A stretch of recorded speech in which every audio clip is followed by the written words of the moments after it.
Hello my beloved, and welcome to my today's message about what goes around comes around.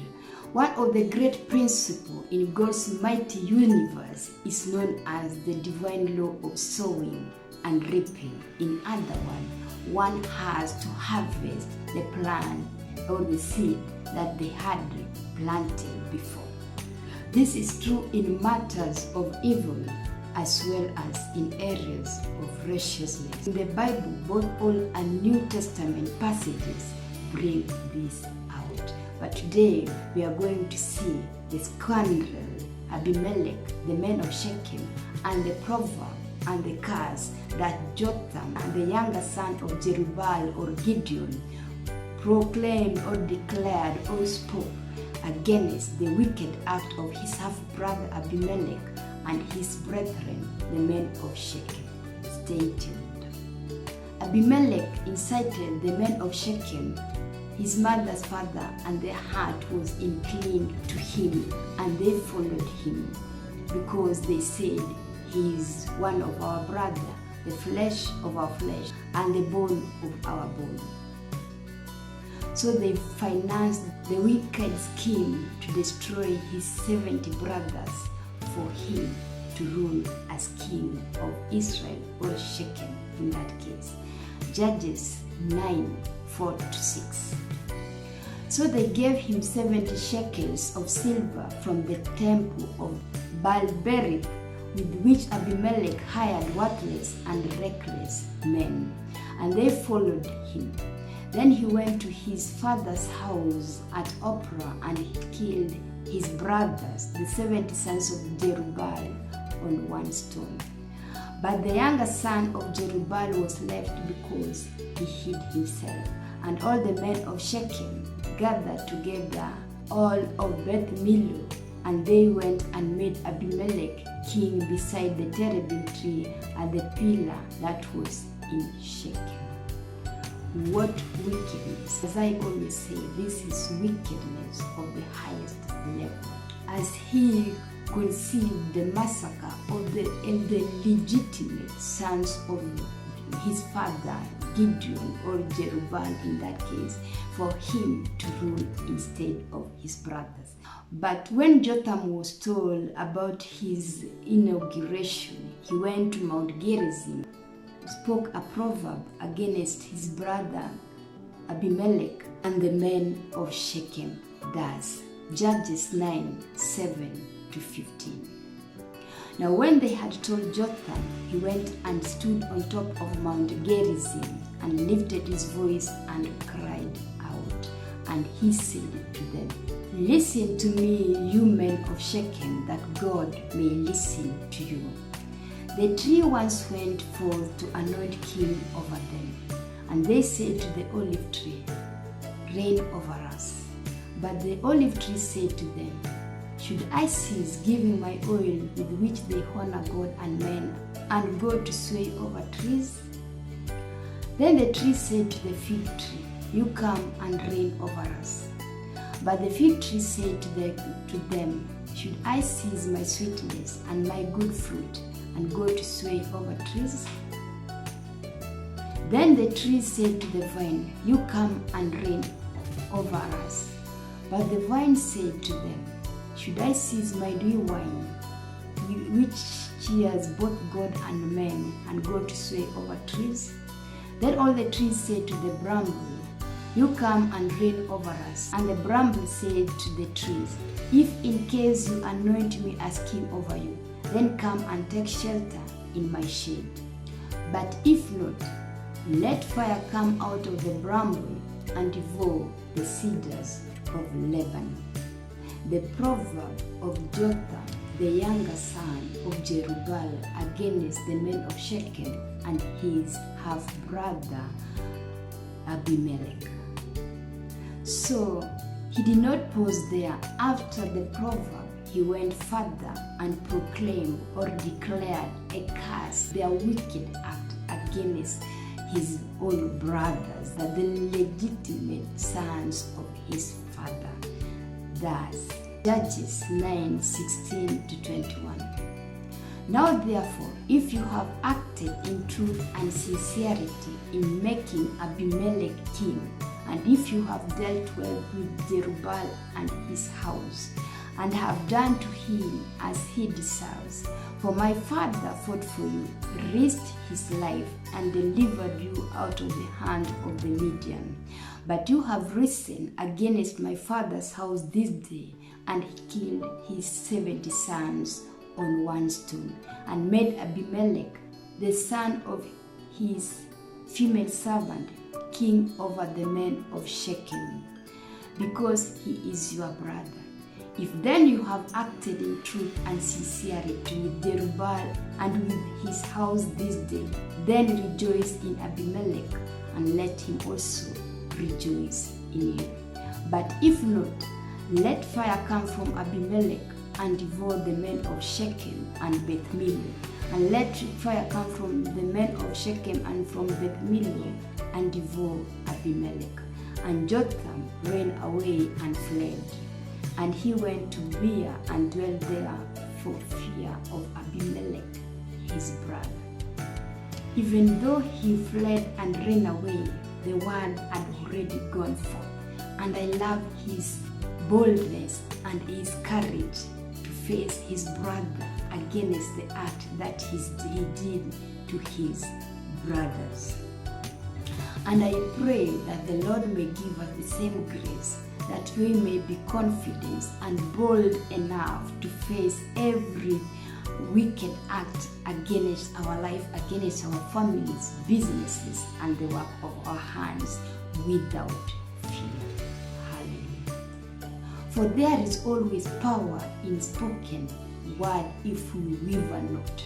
So the words of Jotham had to be fulfilled or established within a short period of time. It never took too long. Only after 3 years, God released a spirit against the men of Shechem and against Abimelech, and stirred a spirit against them. So they abhorred each other, and they became a snare to each other. The ones who were bone of bone and flesh of flesh, brethren, together became great enemies. Judges 9:22-25. After Abimelech had reigned over Israel 3 years, God sent a spirit of ill will between Abimelech and the men of Shechem, and the men of Shechem dealt treacherously with Abimelech, that the crime done to the 70 sons of Jerubbaal might be settled, and their blood be laid on Abimelech, their brother, who killed them, and on the men of Shechem, who aided the killing of his brothers. And the men of Shechem set men in ambush against him on tops of the mountains, and they robbed all who passed by them along that way. And it was told Abimelech, thus the brethren, or the bone of bone, flesh of flesh, abhorred each other because of the wickedness or the crime that they did to be second. When somebody kills someone, the blood cries and God hears. So, and at the same time, God waits for people who will stand in the gap to proclaim or to declare a word, and God comes and performs that word. God is waiting for a spoken word with unwavering spirit, so that he may come and settle the case. So in each and everything, the blood cries to the God, and God waits for a word to be spoken for him to fulfill. Therefore, God repaid the wickedness of Abimelech because of the spoken and wavering spoken word from Abimelech, who stood firm with boldness against the wicked act and the crime done to his brothers. Just as Jotham has prophesied, indeed fire came from Abimelech and devoured the men of Shechem and Beth Millo. And again the fire from Shechem and Beth Millo came and devoured Abimelech. So they became destroying one another because of the spoken unwavering word that had gone forth. In Isaiah 55:11, my word shall not return unto me void, without accomplishing that which I have sent it to accomplish, and that which I have placed. So any word, spoken word, it brings or it awaits the accomplishment of God the Father if we spoke it without a wavering spirit in us. Judges 9 verse 45 and also verse 50. So Abimelech fought against the city all that day, and he took the city and killed the people who were in it, and he demolished the city and sowed it with salt. The city of his fellow brethren, his mother's fathers. And again, so each of the people likewise cut down his bow and followed Abimelech, put them against the stronghold, and set the stronghold on fire above them, so that all the people of the tower of Shechem died, about 1,000 men and women. And as it was not yet finished, or it was not yet accomplished, or fulfilled, or settled, Abimelech the spirit stirred him, because death had already knocked upon him. So he lifted up himself. He never settled, or he never gets satisfied with the killing that he had done, but he lifted himself and continued with the pursuing of his brethren, so that there was a complete destruction, and for him also to be destroyed. Judges 9:50 to 55. Then Abimelech went to Thebes, and he encamped against Thebes and took it. But there was a strong tower in the city, and all the men and women, all the people of the city, fled there and shut themselves in. Then they went up to the top of the tower. So Abimelech came as far as the tower and fought against it. And he drew near the door of the tower to burn it with fire. But a certain woman dropped an upper milestone on Abimelech's head and crushed his skull, just as Jael killed Sisera, the commander of Jabin's army, the Canaanites. This time also a woman crushed the head of Abimelech, the half-son of Gideon, or Jerubbaal in that case. Then he called quickly to the young man, his armor-bearer, and said to him, "Draw your sword and kill me, lest men say of me, a woman killed him." So his young man thrust him through, and he died. And when the men of Israel saw that Abimelech was dead, they departed, every man to his place. It was always strange that people will be loyal to a leader or a king, but the moment he dies, or the moment he stops ruling, the royalty dies, the people scatters, the people depart from him to their own place, and he is left alone. This was in the olden days in Israel, or even in our time. It do happen in our generation. People will be loyal to you when you are in authority, but when you cease ruling, nobody will be cared, or nobody will take notice about you.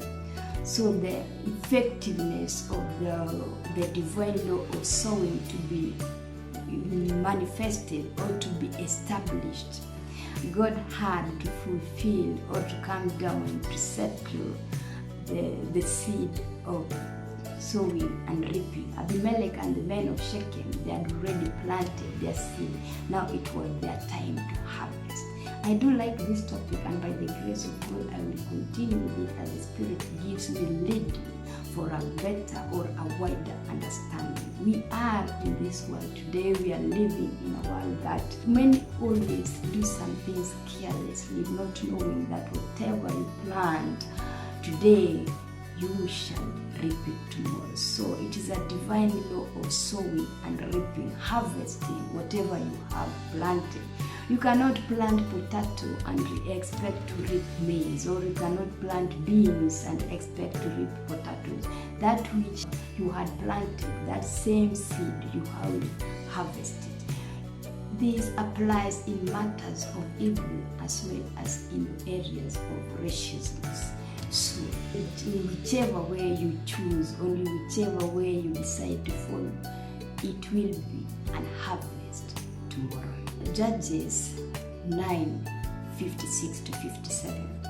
Thus God paid the wickedness of Abimelech, which he had done to his father by killing his 70 brothers, and all the evil of the men of Shechem God returned on their own head, and on them came the curse of Jotham, the son of Jerubbaal.